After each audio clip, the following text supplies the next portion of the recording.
What's up YouTube? KS Gun Guy here. Thanks for joining me today as always. So I'm excited to show you a new and different firearm, at least here for the channel, and this is the Kahr S9. Now, it's been a long time since I've held a Kahr in my hand, but many years ago, 5-6 years ago, whatever, could be even longer than that. I owned a couple of Kahrs, a PM9 and then I think a 380 of one sort or another. I don't remember which one it was. And I always thought they were good firearms for a couple of reasons, certainly because of their size, that sort of thing. And of course, we'll get into that here in just a moment. But certainly at the time, at least, I felt like they had pretty good triggers. Now, I didn't have quite as much experience shooting as I do now. Take that for what it's worth. But I thought it'd be really fun to come back to Kahr now and see if I still felt the same way. And it was good timing because Kahr just came out with this S9 series. So we're going to talk about a couple of changes there are with this gun. Of course, first off, I will show that it is unloaded. I do have an unloaded magazine in here as usual. But Kahrs remain kind of a boutique firearm, if you will. And what I mean by that is they're a slightly smaller shop. They don't put out quite as many different models, although they definitely have a few. But they put out this S9 not too long ago. And so let's go ahead and knock some specs of this little guy out of the way here real quick. The overall length of the firearm is 5.9 inches. The height is 4.5 inches.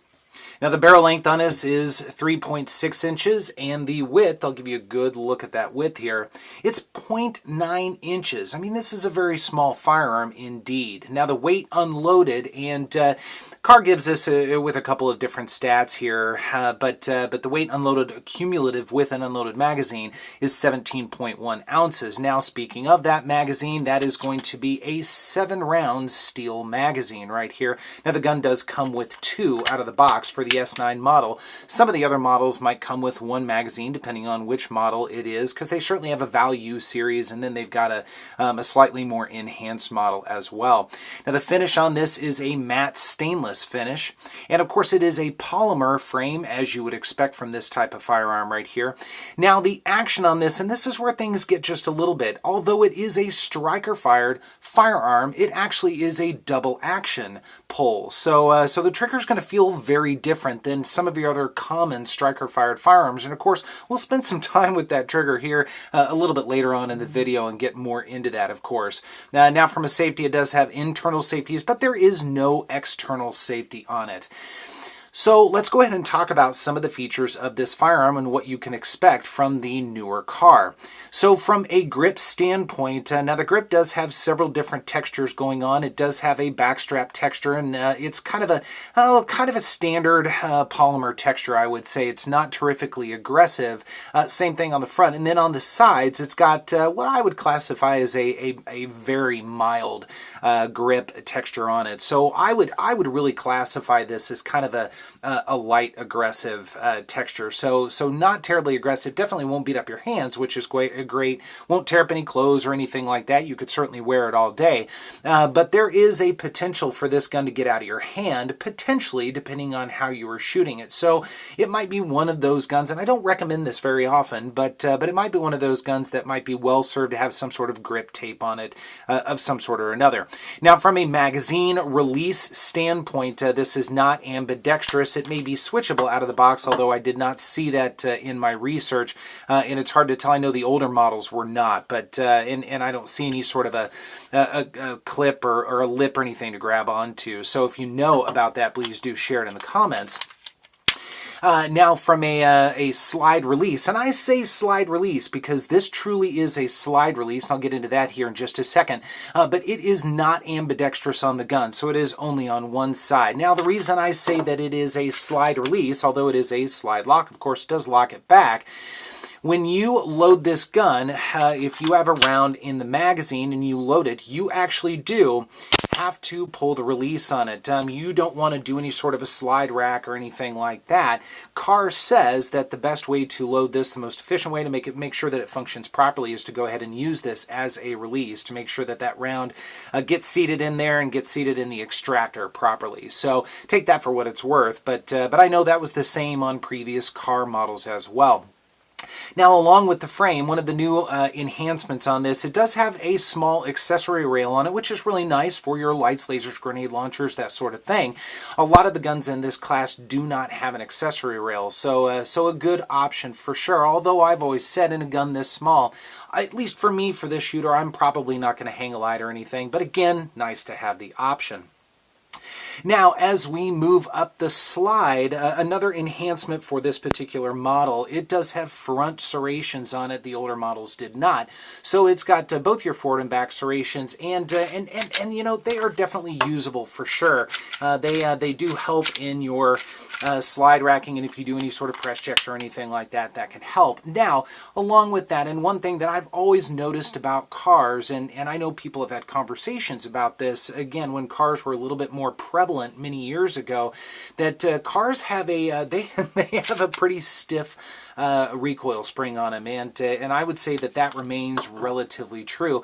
I know a lot of people used to say, you know, hey, if you throw it in the safe for a day or two with it cocked open like this, that'll help loosen that spring. I don't know necessarily how true that is. I think the physics of springs may not allow that to happen quite as much, although perhaps that is true to a degree.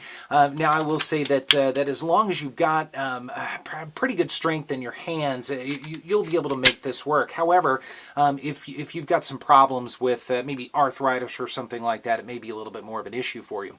So from a sights perspective, now they are polymer sights out of the box. However, they've made one change. It used to be on the older models that you would have I think they called it more of a combat style rear sight, where there was just one small line in the opening to see the front sight. So you'd have just basically 2 dots essentially to look through. They now do a 3-dot white setup on there, but once again, they are polymer. Although I will say that it is a step above the old sights, and I know some people like those combat sights.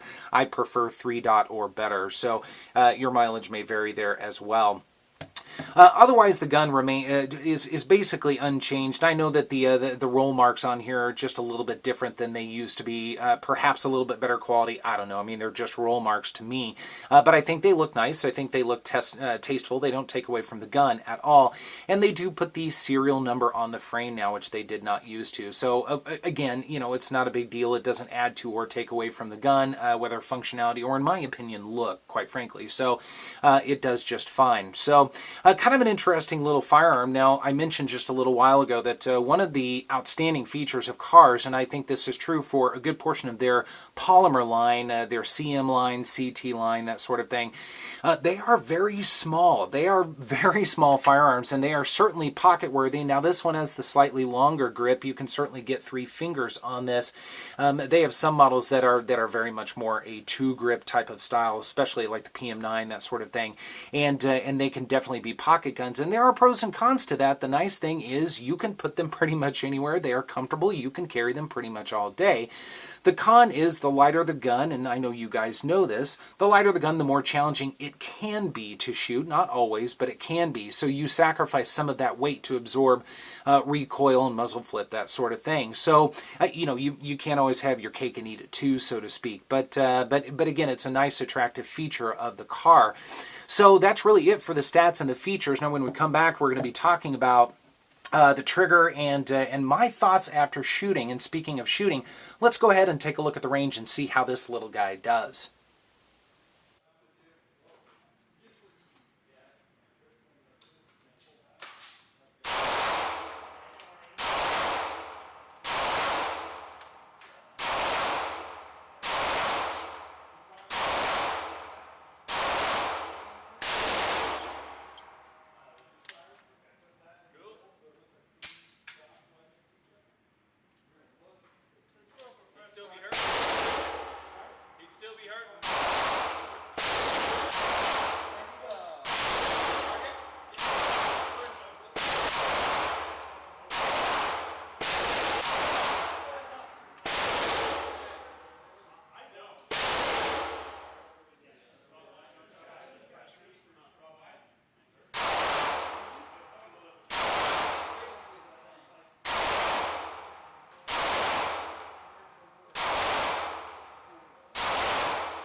Same spot. Go further.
All right, welcome back. Hope you enjoyed that footage at the range. So I have to be honest with you guys, and I take you guys along for pretty much every shooting outing I have at the range anymore now that I have the channel. So you guys pretty much see the good, the bad, and the ugly. You see when I have a good day at the range, bad day at the range, the whole thing. I really don't edit a whole lot out. I may take some shots off film to warm up a little bit, as I did with this gun, and so far I've got 200 rounds through it. And again, it's been quite a few years since I've shot a Kahr, but I must tell you, from a shooting perspective, at least for this shooter, this may have been some of the worst shooting that I have ever caught on film. I will say, I think I probably have 350, 360 different clips of me shooting various firearms that I've wheeled in on the channel, and then some just for fun. And in all of those clips, I may have errant flyers and I may have good days and bad days, but I've never missed the paper before. And with this gun, I missed the paper several times. Again, I'm just trying to be honest with you guys.